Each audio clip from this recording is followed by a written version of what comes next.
might have heard about him. He was giving a lecture in his school. He was a computer science professor, and he was giving a lecture there, and people just packed out the lecture hall, the auditorium. Everyone just came in. Not only did all the students were present, other students from other classes came. Almost the entire faculty of the college was present.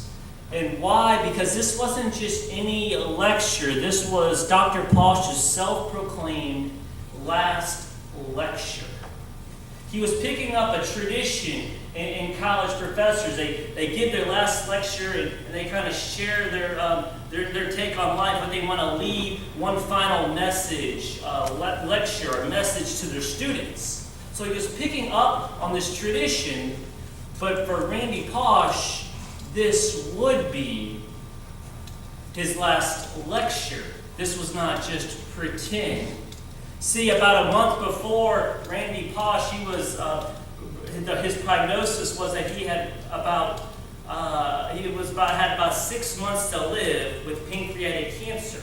And he knew about this about a year ago when he was diagnosed with pancreatic cancer. But now it was terminal. Some of you might have heard of this book called The Last Lecture. It's been written in 48 different languages. Over 5 million copies sold just in the U.S. alone. If you go on YouTube, you can see this lecture. Some of it's very insightful, some humorous, some he even shows his vitality, the strength he has. He even goes on the ground and he starts doing push-ups in the middle of his lecture, even a one-handed push-up. But yet, he knew he was terminal. See, part of his book, he says, it wasn't his life that made him live, but the news of my death. It wasn't my life that made me live, but the news of my death. See, Dr. Randy Posh, he impacted more people in his last 6 months of his life than his entire lifetime. Because Randy knew he was going to die, it impacted and changed the way he was going to live. So today we're finishing a series up on 3 questions we all asked. First week we talked about identity. Last week we talked about purpose a little bit. This week, what difference am I going to make? What's the legacy? What mark am I going to make in this world? Well, legacy, one person says, a business philosopher, author Jim Rohn, he wrote, "The legacy we leave is part of the ongoing foundations of life." The legacy we leave is part of the ongoing foundations of life. This is legacy. Legacy is the question that we ask, what difference am I making? What difference will I make? How will you leave your little piece of the world differently than when you came? Legacy is about impact. It's about what we leave behind, what we pass on to people. And it's something, though, that most of us don't think about until it's too late. We just don't think about this. So we're going to talk about legacy. I want to talk about this with one of my favorite books in the Bible, Ecclesiastes, believe it or not. I had a mentor in ministry, got me familiar with this book, and it's part of in the Bible, it's part of the wisdom literature in the Bible, so I'm kind of smack in the middle. The tradition goes King Solomon wrote this. Solomon was the wisest of all the Israelites' kings. And the tradition is he wrote three books here in the wisdom tradition. One, he wrote Song of Solomon. Some of you have heard of that. He wrote that when he was like kind of young and upcoming. He wrote Proverbs, those like one-liners, two-liners. He wrote that kind of when he was in the middle of his kingship, being king. And then he wrote here Ecclesiastes toward the end of his life, kind of like a life memoir here. So here he is, like looking back on his life and sharing these things. So I want to share 3 truths about legacy that we can get from the book of Ecclesiastes here. And the first one is this, that legacy is about perspective. And just think that first opening verse on chapter 7. A good name is better than precious ointment, and the day of death than the day of birth. Already right here, Psalm is introducing the idea of legacy. He's talking about a good name. A good name in ancient Israel stood for your reputation, what you left behind. The most important thing we would leave behind is our name. It meant what we stood for, what we were about, what you left behind. And then he goes on in that same verse and he says, the day of death is better than your birthday. It's better to go to a house in mourning than a house party or a house of feasting. For this is the end of everyone, and the living will lay it to heart.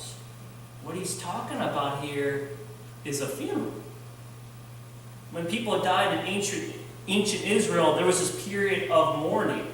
And the fact the immediate family, they would all go to the deceased house and they would go there. And in some families and friends, they would go there and they would mourn. And sometimes they would celebrate the life of the deceased. And they would do that for 7 days. That's how it got known as the house of mourning. It was a 7-day-long funeral, basically. And now Solomon is saying it's more important to go to one of those than to a party. And some scholars even look at that day of feasting, or some people say a house party. And some scholars even say it was more like, if you look at some of the words, it's actually like a drinking party. And here Solomon is saying, no, it's more important, though, to go to a funeral than to this big party, this big drinking party. Why would he say this? But see, Solomon says wise people understood that, though. What is he getting at here? So as a pastor, it's only normal for myself to officiate a handful of funerals or memorial services each year. Part of pastoral care, but as well as preparing for the funeral. I oftentimes meet with the family. Sometimes it's one or two. Sometimes it's a whole group of folks. And I sit down, and typically what I say is I say, paint me a picture. Paint me a picture of this person, if you love them. Tell me about them. And then they just spit out all kinds of things, and they tell me. And then later on, during the actual memorial service, sometimes after a pastor speaks, oftentimes there's a moment where there's like witnesses or people come up and kind of testify, share about that person. If you've ever had that. And then once again, they just share about that person who is deceased.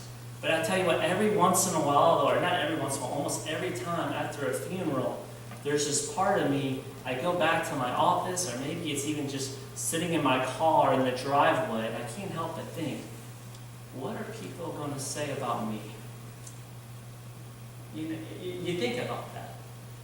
After someone just came in and for an hour and just gave me a snapshot of someone's life, I think about that. Well, I wonder what they're going to say about me. Has anyone ever gone to a funeral? Maybe driving home? And you think about that. What are they going to say about me? And I think that's what Ecclesiastes is getting at here. See, going to a funeral gives us perspective in our life. It's almost like a mini wake-up call to just remind us of our own mortality. I mean, think about Ash Wednesday. It's a service, believe it or not, that's packed every year.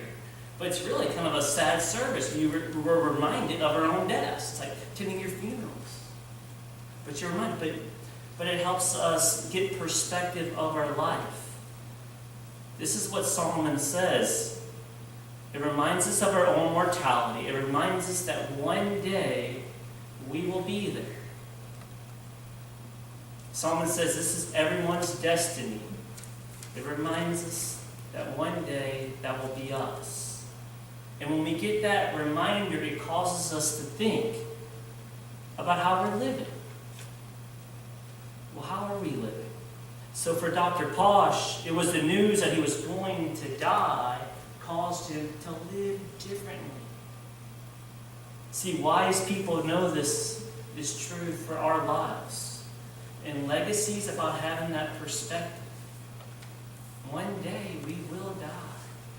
But how are we living our lives right now? It's living now with the end in mind. But legacy is not just about perspective, but it's also about people. Think about this. Our world tells us that it's about outcomes and achievements. But what are the most important things in this world? Relationships, isn't it? Relationships.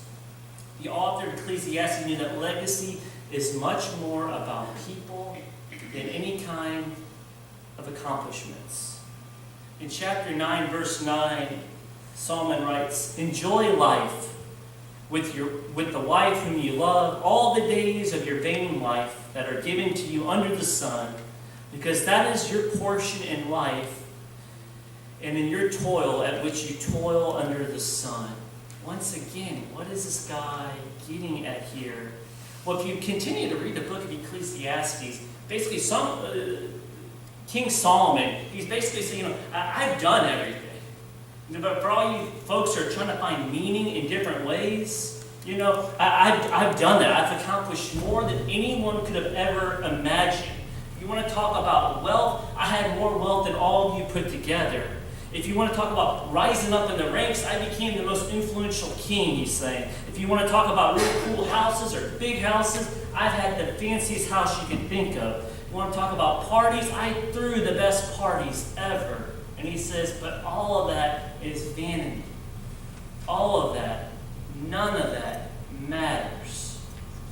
The only thing that matters is enjoying life with your dearly loving spouse. In other words, to soak up those relationships. Soak up those relationships. See, accomplishments are pointless, but relationships are priceless. Relationships are priceless. There's this pastor, a good example of this, a guy named Andy Stanley. Some of you may have heard of his father, Charles Stanley, out in Atlanta, Baptist pastor. But Andy, he had a similar sermon on this, and he said the greatest contribution that some of you will make to the kingdom of God might not be something you do, but someone you raise. You hear that? It's like that same idea. The greatest contribution might not be something you do, but who you raised. Andy, along with King Solomon, they bring up the same point, that the big impact we make is someone we impact. So this raises questions for us here. So, and I know all this talk about legacy, some people can think, well, ain't this a little bit selfish, thinking about like yourself, like what impact am I going to make?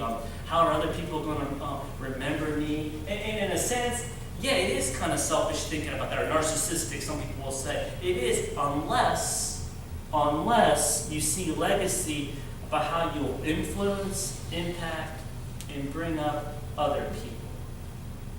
Just think about that for a minute.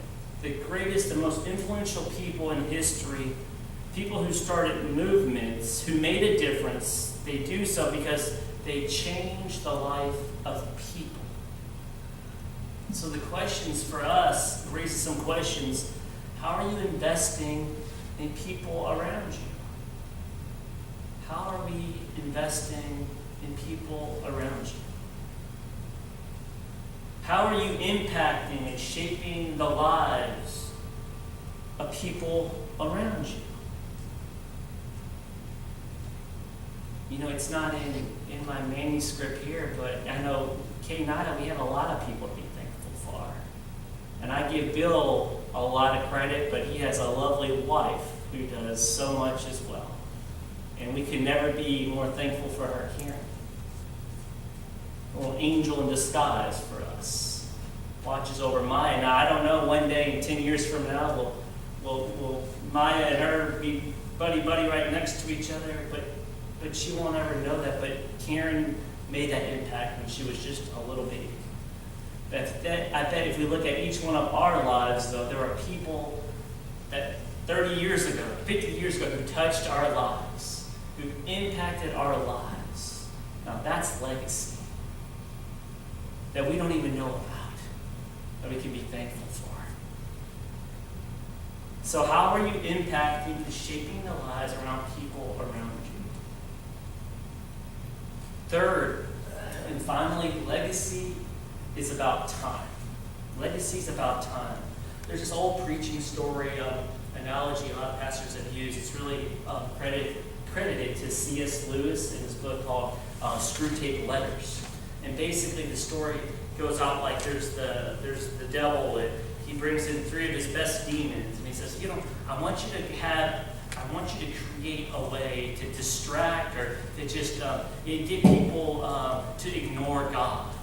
Well, what's the best way we can throw people off about God? So he brings in these 3 demons, and he tells them that, and he says, I want you to go out and go do that, and then come back and tell me the results.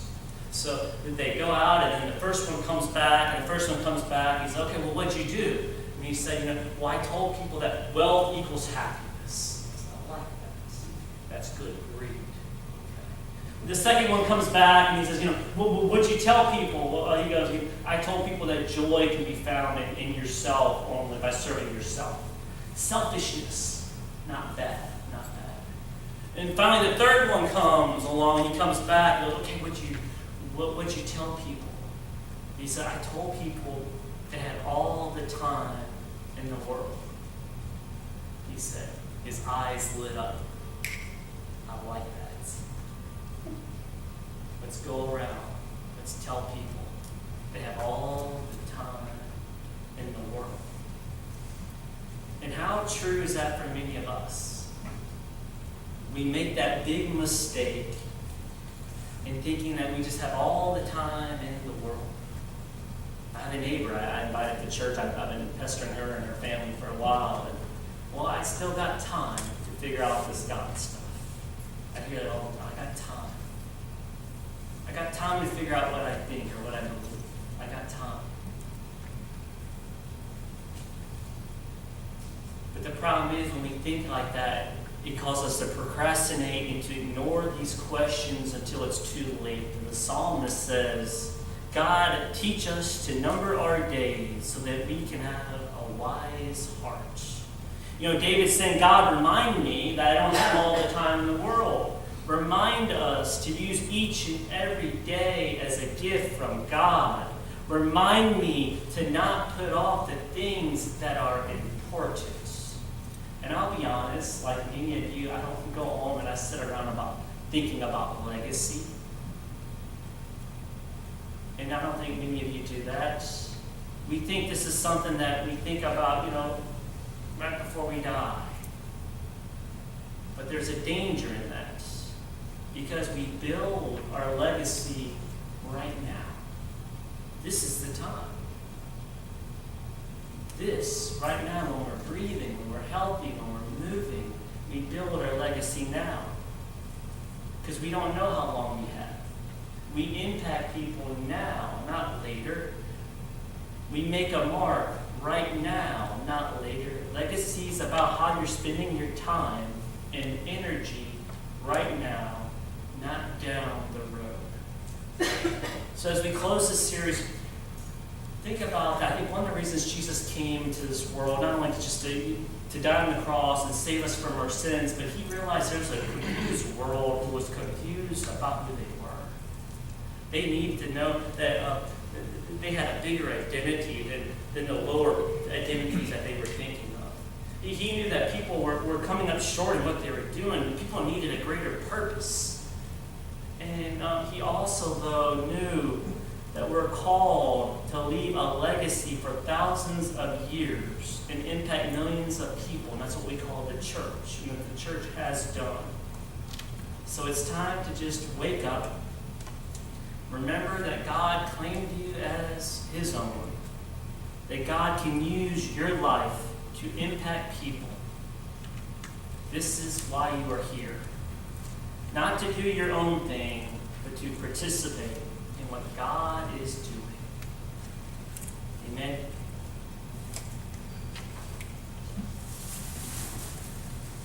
This time I'm going to invite you to stand up.